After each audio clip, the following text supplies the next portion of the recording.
For my performance po, sa una po talaga, kinabahan ako. Pero sabi ko na lang po, you only live once. So, I gave my best.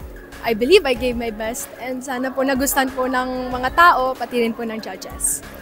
Nung na-randomizer po ako, nagulat po ako. I didn't expect na sa mismong first day po ng shooting, makukuha po ako.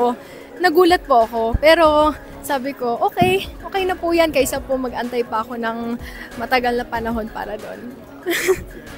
Si Marian ang pinili ko, number 1, friend ko siya. Gusto ko pong ma-challenge and at the same time po, I would love to work with Marian din po. Not only in competitions but also outside po sa The Clash. So, yun lang po.